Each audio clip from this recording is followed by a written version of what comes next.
on a paper.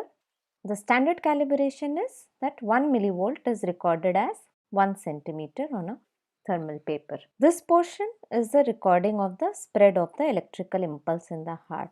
So here it is showing 2 electrical impulse recording. So let's focus on recording of one electrical activity here. The first wave which is seen here is P wave. It occurs due to atrial depolarization. After atrial depolarization, there is some time during which atria are depolarized and ventricle are still at resting membrane potential because there is a pause at AV node. So no potential is recorded during this time. Then we get another wave, or we can say a wave complex known as QRS complex. The QRS complex represents ventricular depolarization. Then there is some time in between when again no voltage is recorded. That is the time in between the ventricular depolarization and ventricular repolarization. After that we get another wave, that is the T wave, which is occurring due to ventricular repolarization. Now you may ask, where is atrial repolarization recorded? Atrial repolarization occurs at the same time as that of ventricular depolarization, so that the voltage change there is merged with QRS complex. Now this is the convention which we follow while naming the waves, that is starting with P wave till T wave. Especially you should focus on QRS complex. QRS complex represents ventricular depolarization, right? Now how is it named? The first negative wave that is recorded during ventricular depolarization is known as a Q wave. First positive wave is known as R wave, and the negative wave which occurs after the first positive wave is S wave. But why we need to know all this? Because there may be some leads in which you don't see first negative Q wave. Directly there may be a positive wave.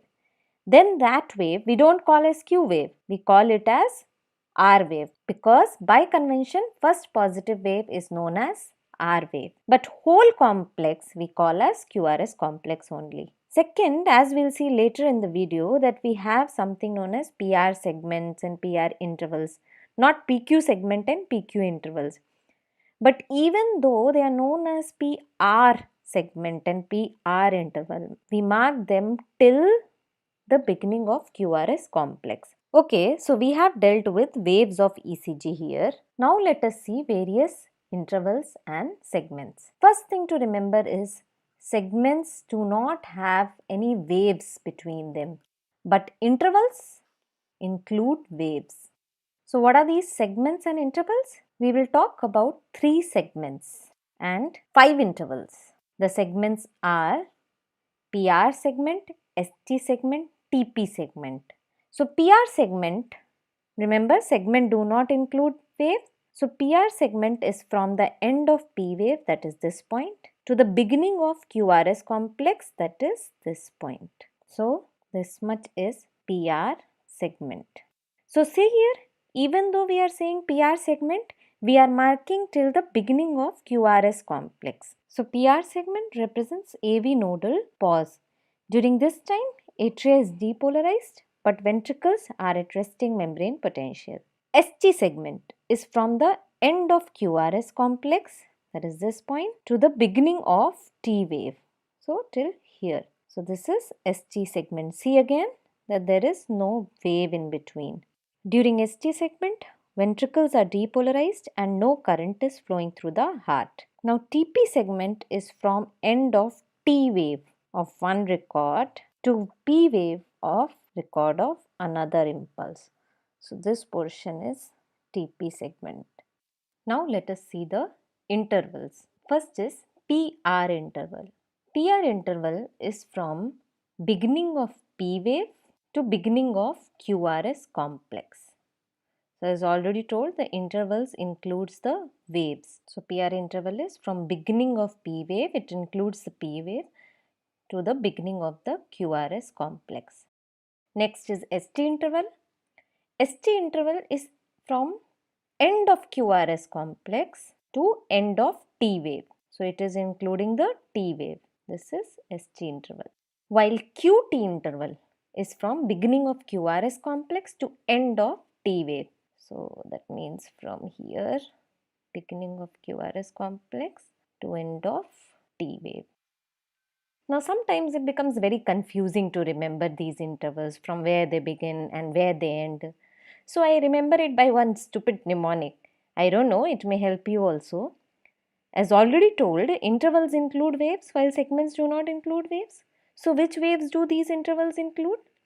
See, PR interval is this side of ECG. So it includes this side of wave, that is P wave. Now ST interval is this side of ECG. So include this side wave, that is T wave. While QT interval includes both the waves. See, it includes from the beginning of the QRS complex to end of T wave. That means it includes both QRS complex and T wave. Now there are two other intervals which are of significance for us. One is RR interval, taken from the peak of one R wave to the peak of another R wave. So this is RR interval. While in certain abnormalities we also need PP interval, that is from the peak of P wave to peak of another P wave. So when we will talk about how to read ECG, we will tell that where this PP interval is needed. Now let us see what are the normal durations of various waves, segments and intervals.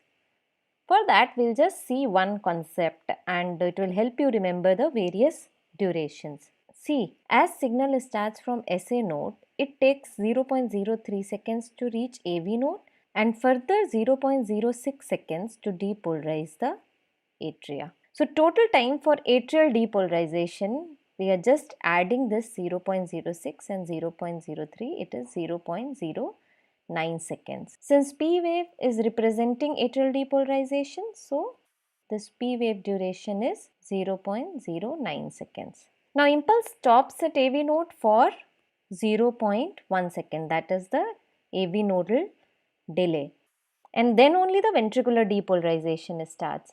So if we add this, the travelling time 0.03 seconds and this 0.1 second, it comes to 0.13 seconds. That means from the beginning of the atrial depolarization to the beginning of the ventricular depolarization, it is 0.13 seconds. This is what? This is nothing but PR interval. Then ventricular depolarization, it takes around 0.03 seconds to occur from year to year, and then further spread by Purkinje fibers also takes 0.03 seconds. So again it is 0.06 seconds. So this QRS complex, see, it represents the ventricular depolarization, and we are seeing that ventricular depolarization is occurring in 0.06 seconds. Simple to remember, right? You have to remember only this 0.03 everywhere and AV nodal delay as 0.1 seconds, and you can easily tell how much is the duration of these waves and intervals. Now to calculate PR segment, you just minus PR interval from P wave and you will get the duration of the PR segment, that is 0.04 second. So basically you need to remember only two more values, that is the ST segment and the duration of the T wave. So ST segment duration is 0.08 to 0.12 second and duration of the T wave is 0.12 to 0.2 seconds. So when you know the duration of the ST segment and T wave, then you can easily calculate what will be the duration of the ST interval, right? That is from the end of the QRS complex till the end of the T wave is your ST interval. Just add the two durations and you will get the duration of the ST interval. Similarly, you can get also the duration of the QT interval.